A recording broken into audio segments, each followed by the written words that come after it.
Recently, my father had a business trip to BC, and I jokingly said, hey, maybe bring me back some interesting rocks or minerals. I know they have some interesting stuff there, and I wasn't expecting a lot, or anything at all, to be honest.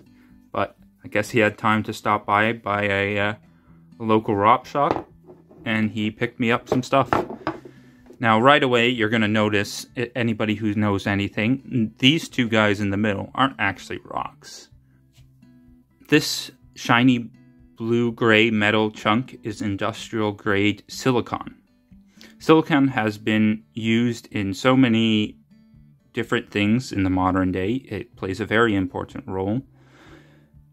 Much of the 20th late 20th century and early 21st century have been kind of dubbed the age of silicon, since it's used so much, and it plays a very important role in semiconductors.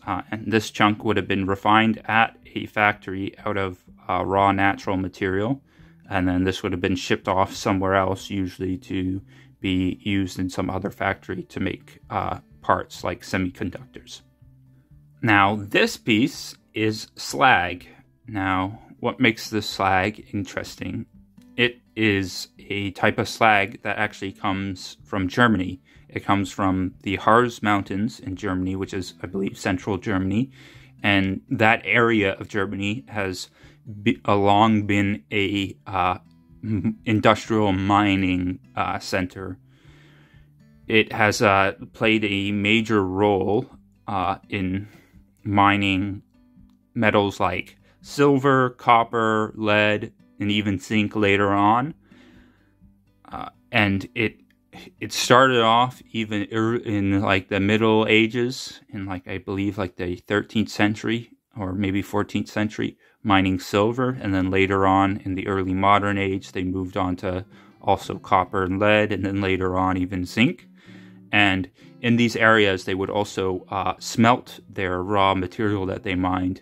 And so the Harz Mountains is known for its abundance of slag. Up to this date, I believe, up to 200 historical slag piles have been found by local archaeologists. And some of them are as old as 700 years. But this specific type of slag is known as, deceivingly known as either Sieber agate or something called Boda Achat, which is deceiving because both of those names hint towards agate, but they're not really agate. It's actually a industrial slag waste from iron smelting in the 18th century.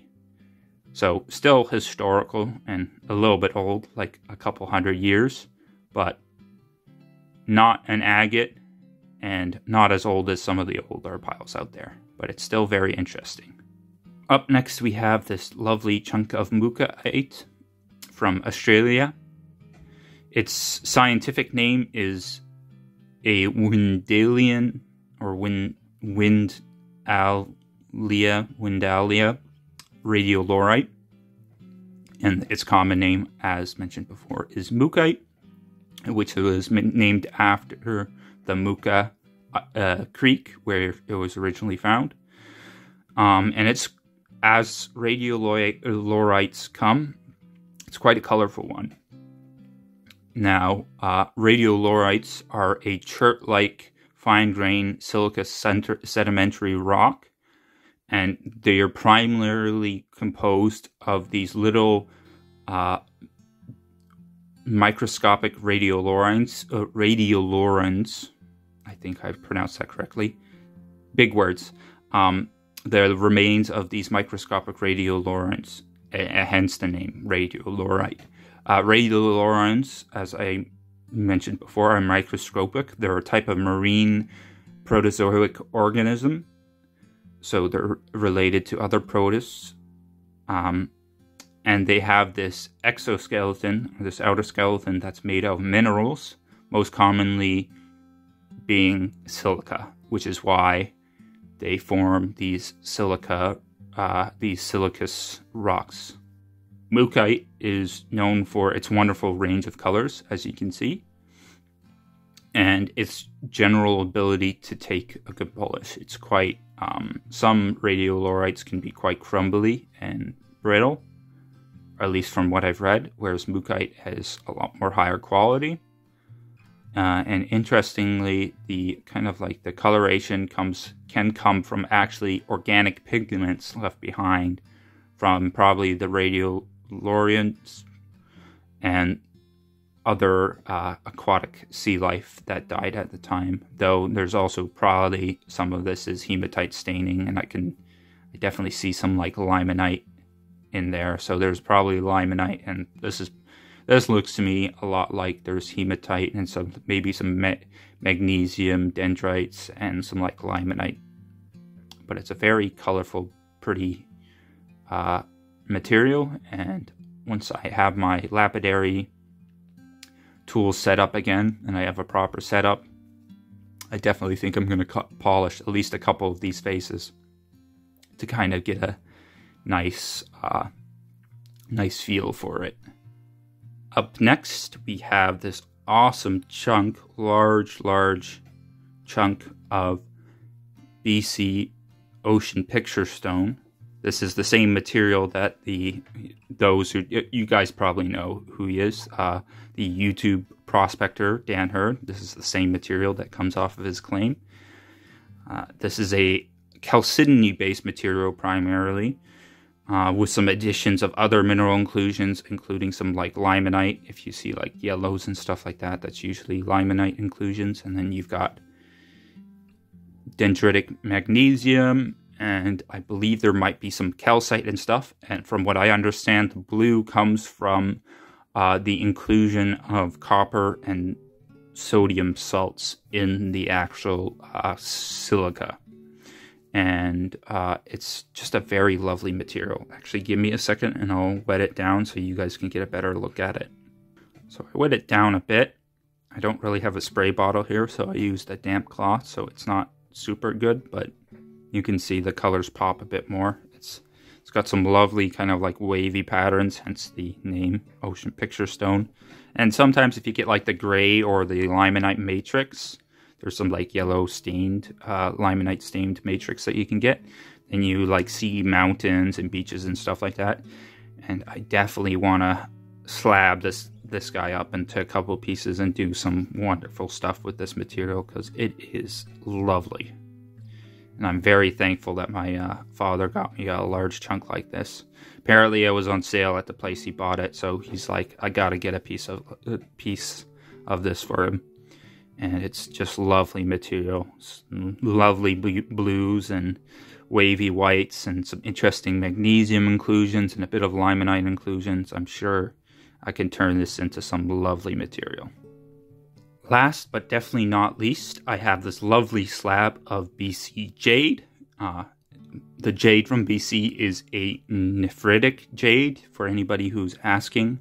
For those who don't know, jade can be split into two types of jades, nephrites and jadeites. And the aforementioned one, the jadeites, is the one that's considered in general to be the better quality and the more sought after jade. Though the jade from BC can be quite lovely, as you can see. This has some lovely green, dark green hues. Other places where nephrite can be found is commonly Russia and New Zealand. And actually, interestingly, in New Zealand, the local indigenous people, the Maori, actually historically used the nephrite that they had in their area. Just give me a second. I'm going to wet this down again. As I was saying, the Maori used nephrite from their area to make hardstone tools and jewelry, and like they made some really amazing carvings with nephrite, and like it's amazing what they could do.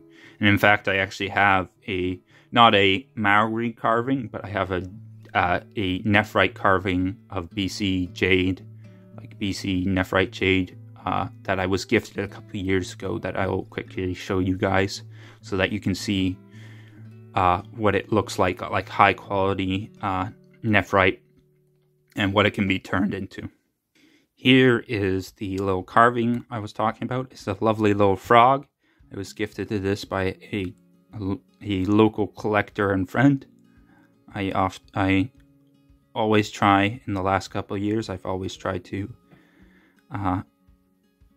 go and hang out with her a couple times and do some collecting in her area. She's got lots of fossils and even some fields for arrowhead hunting, so it's always fun hanging out with her and doing some collecting. And this was one of the things that she gifted me, is this awesome little high quality jade frog carving. We have gone into the end of this video. I know it was just kind of like a show and tell plus some interesting facts. I hope you enjoyed the show and tell though, and you learned some new things about some new material that you've never seen before, or maybe you've seen before but you didn't know. Thank you guys for watching. I do rockhounding related videos if you don't know, and I also do arrowhead hunting and flint napping and lapidary. I love doing that kind of stuff. So if you like that kind of stuff and you already haven't, please do like the video, and if you haven't, please subscribe as well. I appreciate your subscription and your support.